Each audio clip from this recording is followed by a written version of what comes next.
അസ്സലാമു അലൈക്കും വറഹ്മത്തുള്ളാഹി വബറകാതുഹു. അൽഹംദുലില്ലാഹി റബ്ബിൽ ആലമീൻ. അല്ലാഹുമ്മ സ്വല്ലി അലാ മുഹമ്മദിൻ വഅലാ ആലി മുഹമ്മദ്. യാ അയ്യുഹല്ലദീന ആമനു തഖുല്ലാഹ ഹഖ്ക തുഖാതിഹി വലാ തമൂതുന്ന ഇല്ലാ വഅൻതും മുസ്ലിമൂൻ. പ്രിയമുള്ള വിശ്വാസികളെ, സഹോദരങ്ങളെ, സഹപ്രവർത്തകരെ, അള്ളാഹുവിനെ സൂക്ഷിക്കണമെന്ന് ഉണർത്തുകയാണ്, ഉപദേശിക്കുകയാണ്.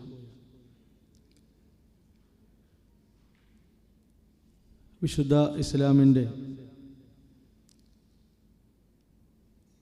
അടിത്തറയും അടിസ്ഥാനവുമായിട്ടുള്ള വിഷയമാണ് തൗഹീദ് എന്നുള്ളത്. ലാ ഇലാഹ ഇല്ലല്ലാഹ്, ആരാധനക്കർഹനായി അല്ലാഹുവല്ലാതെ മറ്റാരുമില്ല. അതാണ് ഇസ്ലാമിൻ്റെ മർമ്മപ്രധാനമായ ആശയം. എല്ലാ പ്രശ്നങ്ങൾക്കുമുള്ള പ്രതിവിധിയായിക്കൊണ്ട്, യഥാർത്ഥ പരിഹാരമായിക്കൊണ്ട് ഇസ്ലാം നിർദ്ദേശിച്ച വിഷയമാണ് ലാ ഇലാഹ ഇല്ലല്ലാഹ്. പക്ഷേ സമൂഹത്തിൽ പ്രശ്നമുണ്ടാക്കാൻ തുനിഞ്ഞിറങ്ങിയ ആളുകളൊക്കെ അവരുടെ പ്രശ്നങ്ങളെ ലാ ഇലാഹ ഇല്ലല്ലാഹയിൽ കെട്ടിവലിക്കാനാണ് എല്ലാ കാലഘട്ടത്തിലും പരിശ്രമിച്ചിട്ടുള്ളത്. ഇന്നും ആ നിലക്കുള്ള പൈശാചിക ശ്രമങ്ങൾ തുടർന്നുകൊണ്ടിരിക്കുന്നു. അതുകൊണ്ട് തന്നെ എല്ലാ സന്ദർഭങ്ങളിലും നിരന്തരം കലിമത്തു ഷഹാദയുമായി ബന്ധപ്പെട്ട കാര്യങ്ങൾ കേൾക്കേണ്ടവരും അറിയേണ്ടവരും പുതുക്കേണ്ടവരുമാണ് വിശ്വാസികളായ നാം എല്ലാവരും എന്ന തിരിച്ചറിവ് സദാസമയം നമുക്കുണ്ടാകണം.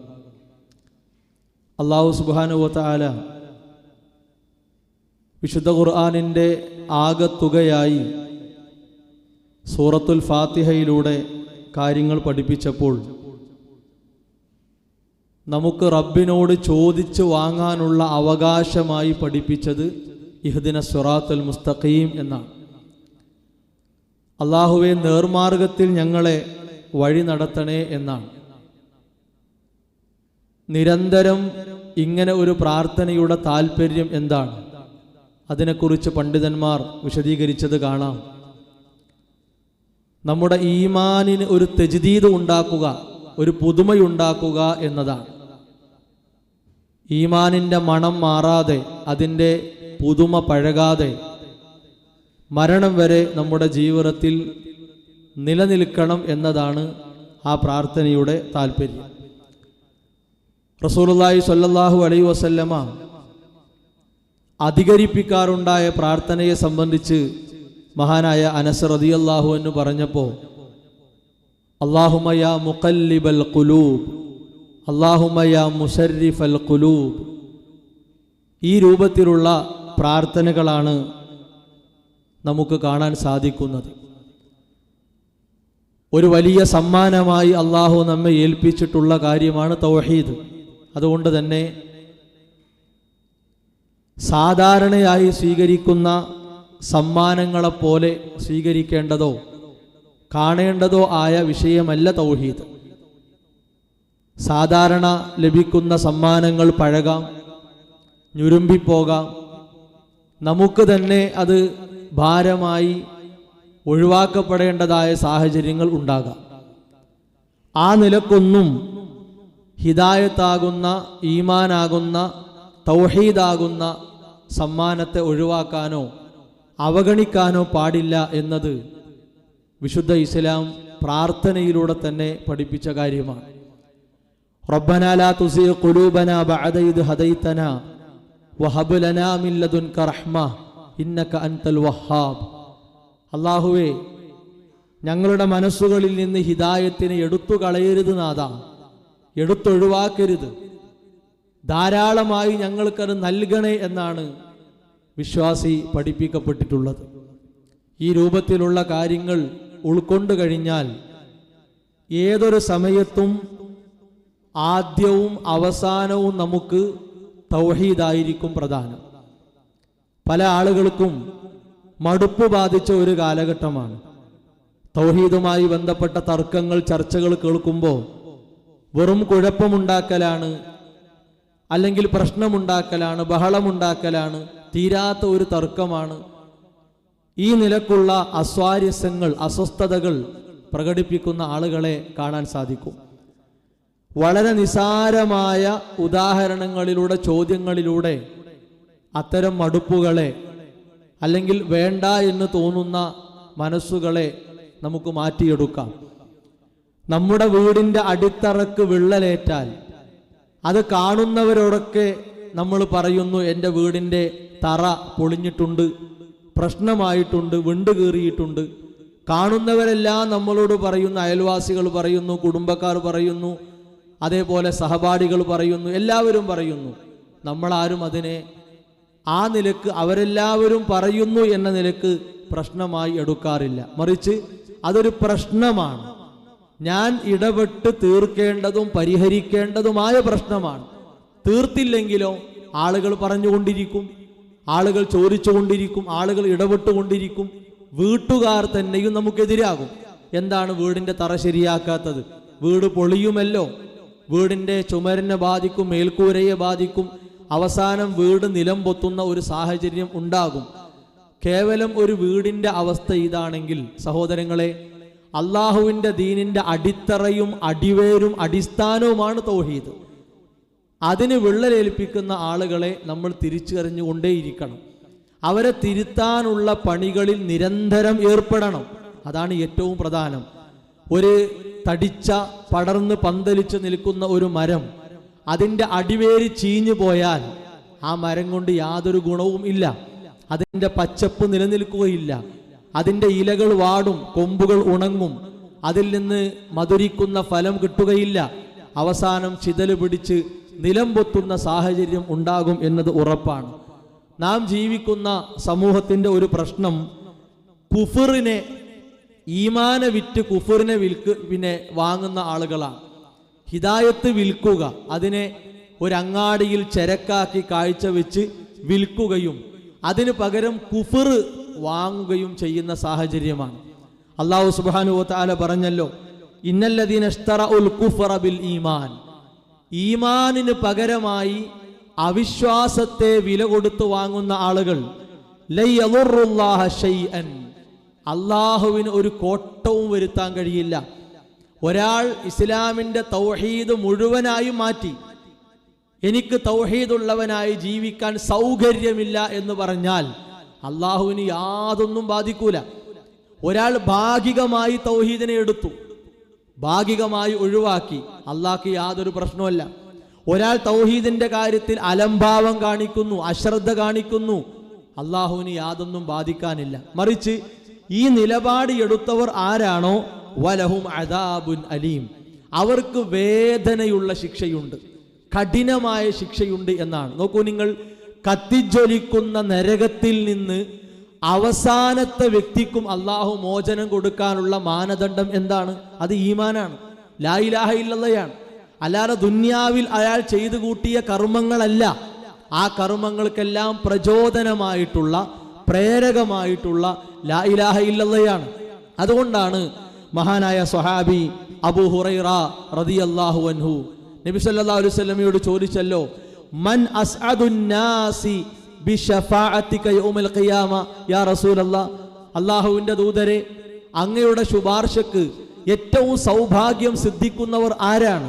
റസൂലുള്ളാഹി സ്വല്ലല്ലാഹു അലൈഹി വസല്ലം പറഞ്ഞു, അസ്അദുൻ നാസി ബിശഫാഅതി യൗമൽ ഖിയാമ മൻ ഖാല ലാ ഇലാഹ ഇല്ലല്ലാഹ് ഖാലിസൻ ഫീ ഖൽബിഹി ഔ നഫ്സിഹി എന്ന, വളരെ ആത്മാർത്ഥമായി, കളങ്കമില്ലാതെ, കപടതയില്ലാതെ ആരാണോ ലാ ഇലാഹ ഇല്ലല്ലാഹ് പറഞ്ഞത്, അതിൽ വിശ്വസിച്ചത്, അവർക്കാണ് എൻ്റെ ഷഫാഅത്തിന് സൗഭാഗ്യം കിട്ടുക എന്നാണ്.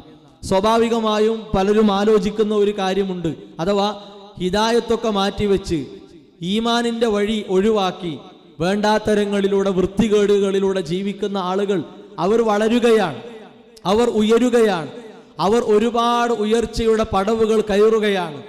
ഒരുപക്ഷെ അത് ശരിയാകുമോ? അവർ വിശ്വസിച്ച കാര്യങ്ങളിൽ വസ്തുതയുണ്ടാകുമോ? അവരുടെ ഭാഗമാകുമോ ന്യായം എന്നൊക്കെ ആലോചിക്കുന്ന ആളുകളുണ്ട്. അതിനും വിശുദ്ധ ഖുർആൻ പറഞ്ഞ മറുപടി നോക്കൂ നിങ്ങൾ. വലാ യഹ്സബന്നല്ലദീന കഫറു, അവിശ്വാസികളെ കുറിച്ച് വിചാരിച്ചു പോകരുത്, ഒരിക്കലും ധരിച്ചു പോകരുത്. എന്ത് ധരിക്കരുത്?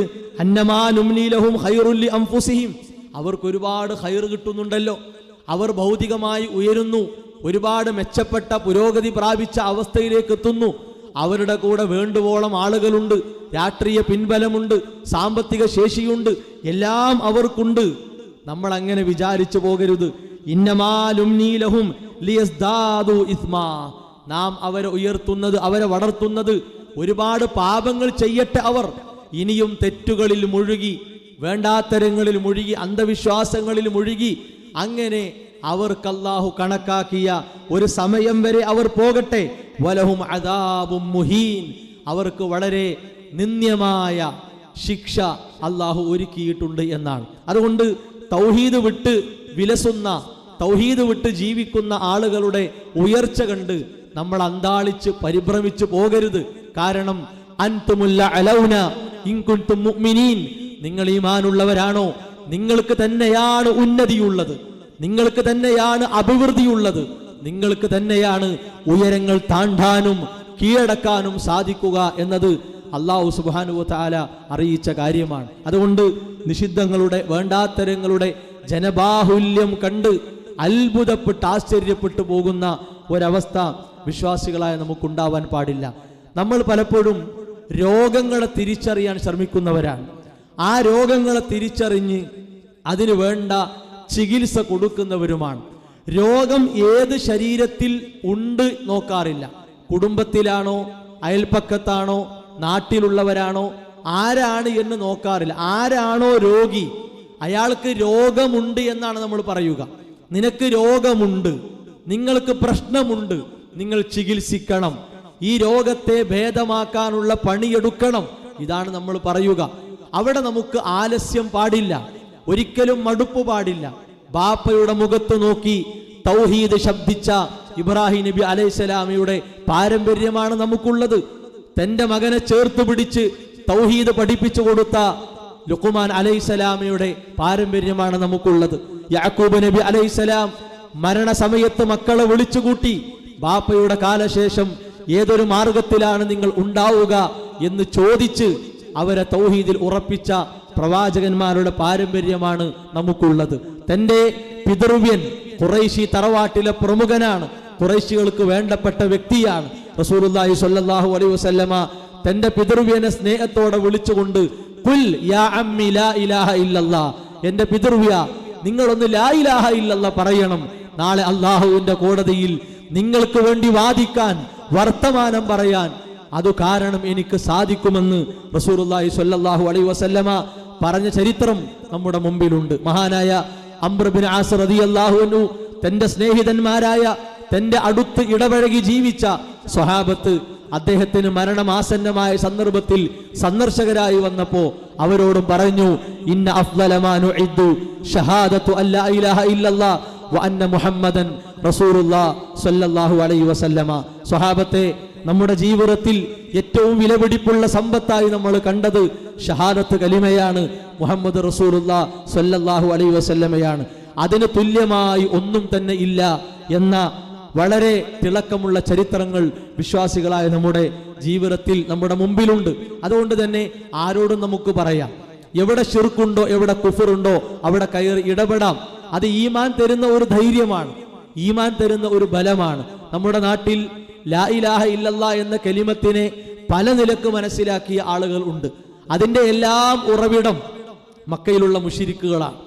അവരാണ് അതിൻ്റെ എല്ലാം ഉറവിടം. കാരണം റസൂലുള്ളാഹി സ്വല്ലല്ലാഹു അലൈഹി വസല്ലമയുടെ പ്രഥമ അഭിസംബോധിതരായ അവിശ്വാസികൾ ലാ ഇലാഹ ഇല്ലല്ലാഹയെ മനസ്സിലാക്കിയത് ആരാധ്യൻ അല്ലാഹ് എന്ന നിലക്കല്ല. ലാ ഇലാഹ ഇല്ലല്ലാഹ് എന്ന് പറഞ്ഞാൽ ആരാധ്യൻ ഇല്ല ഇല്ലല്ലാഹ്, അല്ലാഹു അല്ലാതെ എന്നാണ്. അഥവാ ഒരാരാധ്യനും ഇല്ല. മനുഷ്യനിർമ്മിത വസ്തുക്കളോ കേന്ദ്രങ്ങളോ സംവിധാനങ്ങളോ മനുഷ്യന്റെ തന്നിഷ്ടങ്ങൾ പോലും എന്തല്ല, അള്ളാഹുവിന് കൊടുക്കേണ്ട അവകാശത്തെ ആ തന്നിഷ്ടങ്ങൾക്ക് വേണ്ടി മാറ്റിക്കൊടുക്കാൻ പാകപ്പെടുത്ത ഒരു സൃഷ്ടിയല്ല. മനുഷ്യന്റെ ഇഷ്ടങ്ങൾക്ക് പോലും അള്ളാഹുവിൻ്റെ നിയമങ്ങളെ മാറ്റിവെക്കാൻ പാടില്ല. അതാണ് ആ കലിമത്തിന്റെ ഏറ്റവും വലിയ പ്രത്യേകത. ഒരു കാര്യത്തെ നിഷേധിച്ചുകൊണ്ട് ഒരു കാര്യത്തെ സ്ഥിരപ്പെടുത്തുകയാണ്. എന്തിനെയാണ് നിഷേധിച്ചത്? ആരാധ്യന്മാർ ഇല്ല അള്ളയല്ലാതെ. അതാണ് ഇല്ലല്ലാ, അള്ളയല്ലാതെ എന്നതിനെ സ്ഥിരപ്പെടുത്തിക്കൊണ്ടാണ് ഷഹാദത്ത് കലിമ അവസാനിക്കുന്നത്. അത് നിർബന്ധമായും നമ്മൾ ആർജിക്കേണ്ട ഇൽമാണ്. ഇവിടെ ഇരിക്കുന്നവരിൽ 10 പേർ പോരാ, 50 പേർ പോരാ. നമ്മുടെ വീട്ടിൽ 10 ആളുകളുണ്ടെങ്കിൽ ഒരാൾ പഠിച്ചാൽ പോരാ. നമ്മുടെ നാട്ടിൽ 1000 കുടുംബങ്ങളുണ്ടെങ്കിൽ 100 കുടുംബക്കാർ പഠിച്ചാൽ പോരാ. ഒരു വീട്ടിൽ 10 ആളുകളുണ്ടെങ്കിൽ 10 ആളും നിർബന്ധമായി അറിയേണ്ട കാര്യമാണ് ലാ ഇലാഹ ഇല്ലല്ലാഹ്. അതുകൊണ്ടാണ് റസൂലുള്ളാഹി സ്വല്ലല്ലാഹു അലൈഹി വസല്ലമയോട് അല്ലാഹു സുബ്ഹാനഹു വ തആല കൽപ്പിച്ചു, ഫഅലം അന്നഹു ലാ ഇലാഹ ഇല്ലല്ലാഹ്. ആരാധനക്കർഹനായി ആരും ഇല്ല എന്നത് പ്രവാചകരെ നിങ്ങൾ നിർബന്ധമായും അറിയണം. റസൂലുള്ളാഹി സ്വല്ലല്ലാഹു അലൈഹി വസല്ലം പറഞ്ഞു, മമ്മാത യഅലമു അന്നഹു ലാ ഇലാഹ ഇല്ലല്ലാഹ് ദഖലൽ ജന്ന. ഒരാൾ മരിക്കുന്നു ലാ ഇലാഹ ഇല്ലല്ലാഹ് അറിഞ്ഞുകൊണ്ട് മരിച്ചാൽ സ്വർഗം ഉണ്ട് എന്നാണ്. എല്ലാവരും അറിഞ്ഞു അതുകൊണ്ട് എല്ലാവരും രക്ഷപ്പെടുന്നു എന്നല്ല. ഓരോരുത്തരും അറിഞ്ഞാൽ അവർക്ക് സ്വർഗപ്രവേശനം അതുകൊണ്ട് സാധ്യമാണ്. ഈ കലിമത്ത് നബി സല്ലല്ലാഹു അലൈഹി വസല്ലമ അങ്ങാടികളിൽ വിളിച്ചു പറഞ്ഞു. റുക്കാല ചന്തയിൽ, മജന്ന ചന്തയിൽ റസൂലുള്ളാഹി സ്വല്ലല്ലാഹു അലൈഹി വസല്ലമ ഖൂലൂ ലാ ഇലാഹ ഇല്ലല്ലാഹ് തുഫ്ലിഹൂ എന്ന് വിളിച്ചു പറഞ്ഞ ചരിത്രം ഇന്നും മായ്ക്കപ്പെട്ടിട്ടില്ല.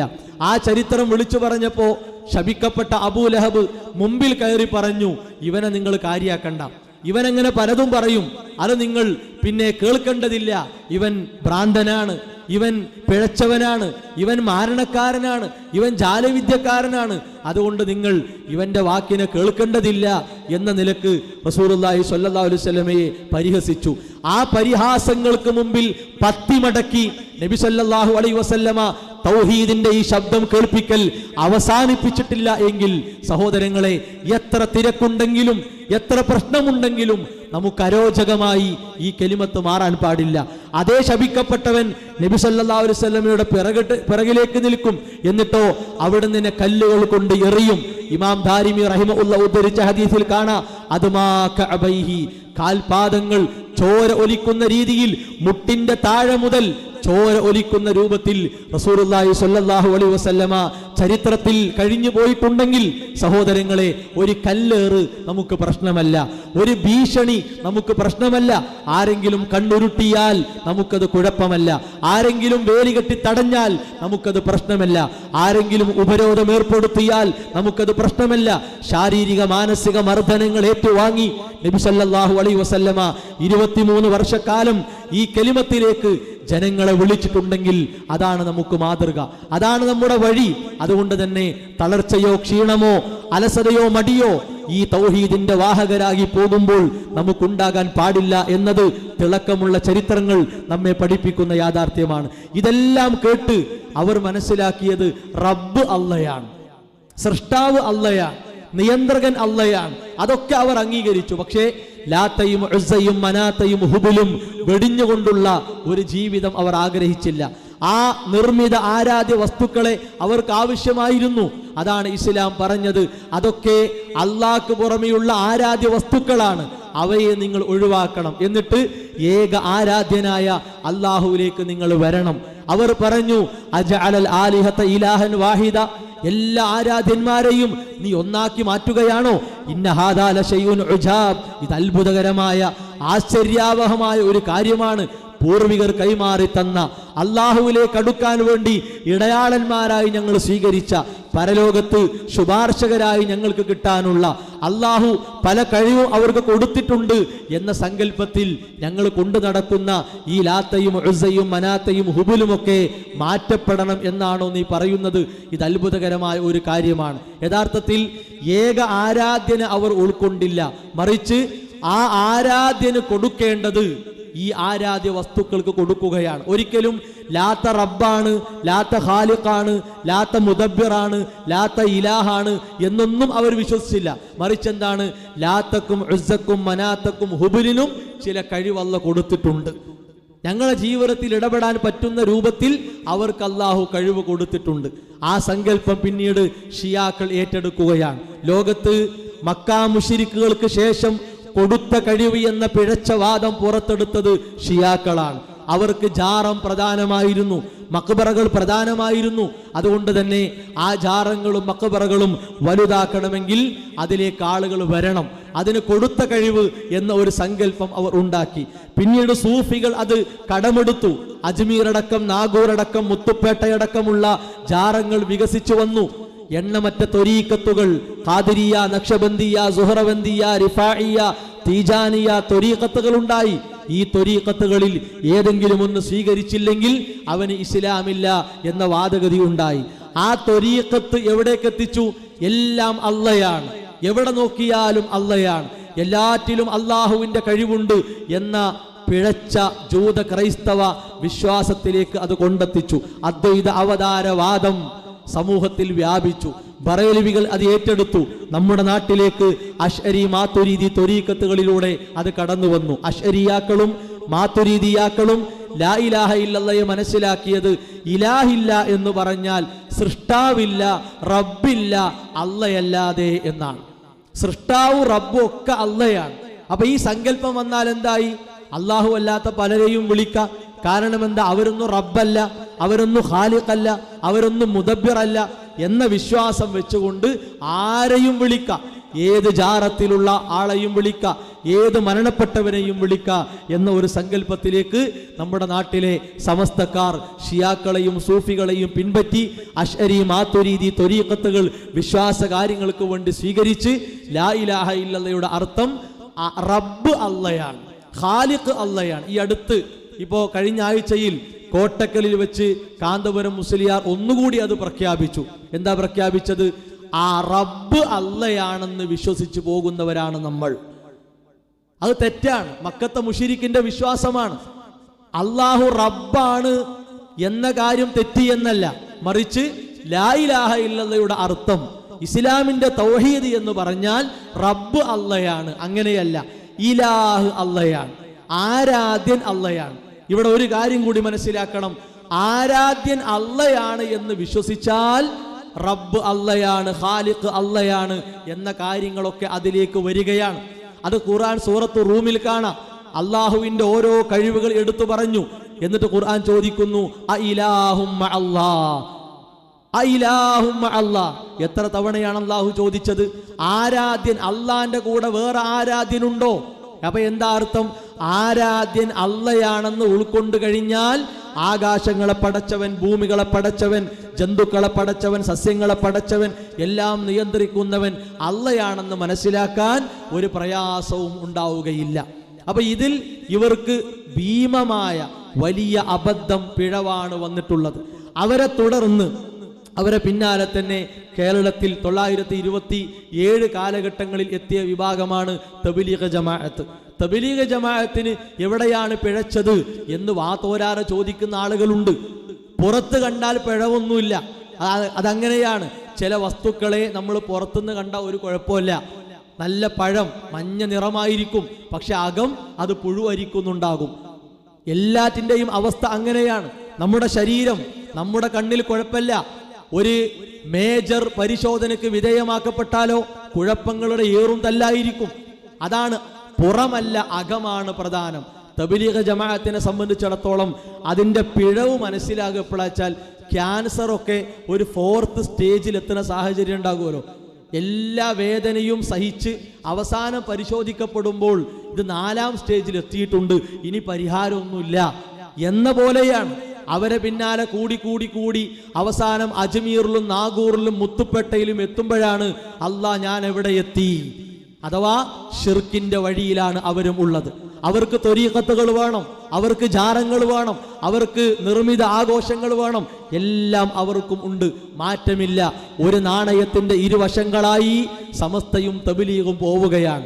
അവരും ലാ ഇലാഹ ഇല്ലല്ലയുടെ അർത്ഥം മനസ്സിലാക്കിയത് റബ്ബ് അള്ളയാണ്, ഖാലിഖ് അള്ളയാണ്, റാസിഖ് അള്ളയാണ്. ഇനി അത് കഴിഞ്ഞാൽ നമ്മുടെ നാട്ടിൽ 40കളിൽ ചെറുകെടുത്തവരാണ് ജമാഅത്തെ ഇസ്ലാമി. അബുൽ അല മൗദൂദി സാഹിബ് ഒരു സ്വപ്നത്തിൽ കണ്ട കാര്യം ഒരു സങ്കല്പമായി, ഒരാശയമായി കൊണ്ടുവന്നു. എന്തായിരുന്നു അത്? ജിഹാദി സന്ദേശമായിരുന്നു. അതേപോലെ തന്നെ ഒരു മതരാഷ്ട്രവാദം പടുത്തെടുക്കുക എന്ന സന്ദേശമായിരുന്നു. അതിനും അദ്ദേഹം കൊത്തിയത് ലാ ഇലാഹ ഇല്ലല്ലയിലാണ്. കാരണം ലാ ഇലാഹ ഇല്ലല്ലയിൽ കൊത്തിയാലേ കാര്യം സാധിക്കാൻ കഴിയൂ. ലാ ഇലാഹ ഇല്ലല്ലയിൽ കൊത്തിയിട്ട് പറഞ്ഞു ലാ ഇലാഹ ഇല്ലല്ലാഹ് എന്ന് പറഞ്ഞാൽ അനുസരണം അല്ലാഹു മാത്രം. ലാ ഇലാഹ ഇല്ലല്ലാഹ് എന്ന് പറഞ്ഞാൽ ലാ മുതിഅ ഇല്ലല്ലാഹ്, അനുസരിക്കപ്പെടേണ്ടവൻ അല്ലാഹ് മാത്രം എന്നാണ്. ഇത് അദ്ദേഹമാണ് ലോകത്ത് ആദ്യം ഈ അർത്ഥം കൊടുക്കുന്നത്. 940കളിൽ ഈ അർത്ഥം ലോകത്തോട് വിളിച്ചു പറഞ്ഞ ആദ്യത്തെ മനുഷ്യൻ മൗദൂദിയാണ്. പിന്നെ അദ്ദേഹത്തെ തുടർന്ന് ഇഖ്വാനികൾ, അസുൽ ബന്ന പോലെയുള്ള ആളുകൾ അതൊക്കെ ഏറ്റുപിടിച്ചു വന്നു. സ്വഹാബത്തിന്റെ കാലത്ത് എവിടെയും ഇല്ല, ശേഷവും ഇല്ല.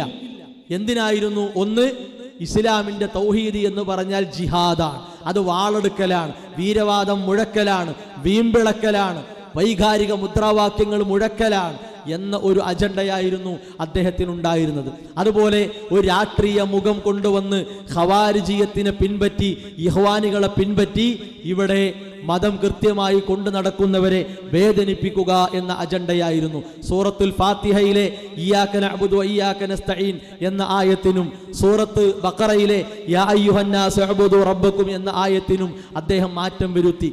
ഇബാദത്തിന് അദ്ദേഹം കൊടുത്ത ഒന്നാമത്തെ അർത്ഥം അടിമത്തം എന്നാണ്, രണ്ടാമത്തെ അർത്ഥം അനുസരണം എന്നാണ്, മൂന്നാമത്തെ അർത്ഥം ആരാധന എന്നാണ്. ലോകത്ത് അറബി ഭാഷയിൽ മഷിയിട്ട് നോക്കിയാൽ ഇബാദത്തിന് നിരുപാധികം അനുസരണം എന്നൊരർത്ഥം കാണൂല, എവിടെയും കാണൂല. അബദ യഅബുദു ഇബാദ എന്ന വാക്കിന് അനുസരണം, അടിമത്തം എന്ന് മുത്ലഖ് നിരുപാധികം ഒരർത്ഥം എവിടെയും കാണുകയില്ല, മൗദൂദിയുടെ തഫ്സീറിൽ ഒഴികെ. അതിനുശേഷം അദ്ദേഹത്തെ പിൻപറ്റി വന്ന മറ്റു തഫ്സീറുകളിലും. അപ്പോൾ ഈ ഒരു അബദ്ധം മനസ്സിലാക്കണം. അത് മനസ്സിലാക്കിയില്ലെങ്കിൽ എന്താണ് അവർക്ക് കുഴപ്പം എന്ന് ചോദിച്ചു പോകും. എന്നാലോ അള്ളാഹ്ക്ക് മാത്രമായ ഒരു അനുസരണമുണ്ട്, റസൂലുള്ളാഹി സ്വല്ലല്ലാഹു അലൈഹി വസല്ലമക്ക് മാത്രമായ അനുസരണമുണ്ട്. മാതാപിതാക്കളെ അനുസരിക്കണം, മുതിർന്നവരെ അനുസരിക്കണം, നമ്മൾ ജീവിക്കുന്ന നാട്ടിലെ നല്ല നിലയിലെ നിയമങ്ങളെ അനുസരിക്കണം. അതിനൊന്നും ഇസ്ലാമിൽ വിലക്കില്ല. പക്ഷേ അവർക്കും ഇപ്പോൾ നയം മാറ്റി വരേണ്ടി വന്നു. ഒരു 75 വർഷമായപ്പോഴേക്ക് അവരെന്ത് ചെയ്തു? നയം മാറ്റി. സമസ്ത 100 കൊല്ലമായപ്പോഴേക്ക് നയം മാറ്റി. ഇതാണ് അവരുടെ അവസ്ഥ. ഇനി 2000-ൽ മർക്കസ് ദഅ്വ വിഭാഗം അവർ തൗഹീദിന്റെ കാര്യത്തിൽ വലിയ പ്രശ്നത്തിലാണ് അകപ്പെട്ടത്. അഥവാ അത് ആളുകൾ ചോദിക്കും, എങ്ങനെ അവർ പ്രശ്നത്തിൽ അകപ്പെട്ടത്? അതിനെയും പണ്ഡിതന്മാർ ചർച്ചക്കെടുത്തിട്ടുണ്ട്. അഥവാ നമ്മുടെ ഈമാനിനെ, നമ്മുടെ തൗഹീദിനെ ബാധിക്കുന്ന ളഅഫു തൗഹീദ്, തൗഹീദിനെ ബാധിക്കുന്ന ഒരു ദുർബലതയുണ്ട്. അതെന്താ? ഞാൻ തൗഹീദിന്റെ കാര്യത്തിൽ റെഡിയാണ്, എനിക്ക് യാതൊരു കുഴപ്പമില്ല, എന്നെ ശിർക്ക് ബാധിക്കൂല, ഞാൻ ശിർക്കിൽ പെടൂല, ഞാൻ തെറ്റായ ആശയത്തിലേക്ക് പോവുകയില്ല എന്ന ഒരു ധാരണ എല്ലാവരെയും മൂടിയിട്ടുണ്ട്. ആ ധാരണ നമ്മെ ബാധിക്കുന്ന അബദ്ധങ്ങളെ കാണാൻ കഴിയാത്ത ഒരു ധാരണയാണ്. അതുകൊണ്ട് തന്നെ സൃഷ്ടി കഴിവിനപ്പുറം എന്ന വിഷയത്തിൽ അവർക്ക് പിഴവ് പറ്റി.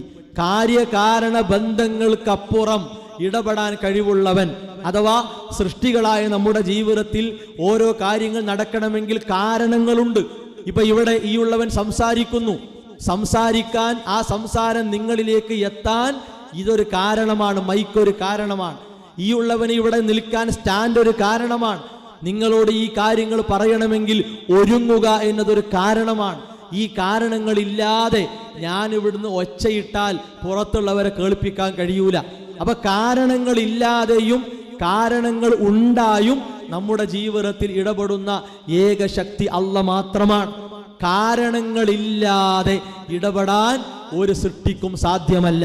അതുകൊണ്ട് തന്നെ അഭൗതിക മാർഗത്തിലൂടെ, അസാധാരണ മാർഗത്തിലൂടെ, കാര്യകാരണ ബന്ധങ്ങൾക്കപ്പുറമായി അള്ളാഹുവിന്റെ സൃഷ്ടികളിൽ ആരെങ്കിലും ഇടപെടും എന്ന് വിശ്വസിച്ചാൽ, എന്ന് വേണ്ട വിചാരിച്ചാൽ, ആ വിചാരം തന്നെയും ശിർക്കാണ്. അള്ളാഹുവിന്റെ സൃഷ്ടികളായ ജിന്നുകളും മലക്കുകളും അഭൗതിക ശക്തികളാണ്, അഭൗതിക മാർഗത്തിലൂടെ ഇടപെടുന്നവരാണ് എന്ന് പഠിപ്പിച്ചവരും പ്രചരിപ്പിച്ചവരും അത് വിശ്വസിച്ചവരുമാണ് മർക്കസ് ദഅ്വ വിഭാഗം. അതിന്റെ ഏറ്റവും വലിയ തെളിവെന്താണ്? അവരുമായി ബന്ധപ്പെട്ട ഹദീസുകളെ പൂർണ്ണമായും നിഷേധിക്കുന്നു എന്നതാണ്. അവരുമായി ബന്ധപ്പെട്ട ഹദീസുകളെ പൂർണ്ണമായും നിരാകരിക്കുന്നു.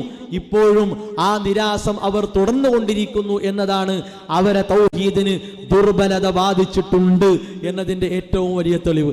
അവരെ പിൻപറ്റി 2012 KNM CD ടവർ വിഭാഗം ഇതേ ആശയവുമായി രംഗത്ത് വന്നു. ഒരുപാട് നമ്മൾ ഇടപെട്ടു. അവരോട് വളരെ വിനയത്തോടെ പറഞ്ഞു, അബദ്ധമാണ്, തെറ്റാണ്, പ്രശ്നം വന്നു പോയിട്ടുണ്ട്. പക്ഷെ ഇപ്പോഴും ന്യായീകരിച്ച് 2 തോണിയിൽ കാലിട്ട് അയലിൽ കയറിയ അവസ്ഥയിലാണ് ഇപ്പോഴും അവരുള്ളത്. അവർക്കൊന്നും അവരെ ബാധിച്ച പിഴവ് മനസ്സിലാക്കാനും അത് തിരുത്താനും സാധിക്കുന്നില്ല. 1920കളിൽ മഹാനായ KM മൗലവി റഹിമഉള്ള, ഈ മൊയ്ദ് മൗലവി റഹിമഉള്ള, PK മൂസ മൗലവി റഹിമഉള്ള, K ഉമർ മൗലവി റഹിമഉള്ള, അമാനി മൗലവി റഹിമഉള്ള, ഇങ്ങനെയുള്ള പ്രഗത്ഭരായ പണ്ഡിതന്മാർ ഇവിടെ തൗഹീദ് പഠിപ്പിക്കാൻ അതിൻ്റെ ആദ്യ സമയം മുതൽ എടുത്ത ഒരു നിലപാടും പ്രയോഗിച്ച പ്രയോഗങ്ങളും എന്താണോ, അവർ മുന്നോട്ട് വെച്ച തെളിവുകൾ എന്താണോ, അവർ ഏതെല്ലാം കാര്യങ്ങളെ മനസ്സിലാക്കിയാണോ സമൂഹത്തിന് തൗഹീദ് പകർന്നു കൊടുത്തത്, അതിൽ നിന്നുകൊണ്ട് ഒരു അളവ് വ്യത്യാസമില്ലാതെ തൗഹീദിന്റെ കാര്യത്തിൽ ശബ്ദിക്കാനും അതിന്റെ പ്രബോധനവുമായി മുന്നോട്ട് പോകാനും വിസ്ഡം ഇസ്ലാമിക് ഓർഗനൈസേഷന് സാധിക്കുന്നത് സഹോദരങ്ങളെ തൗഹീദിന്റെ തണലിലാണ്.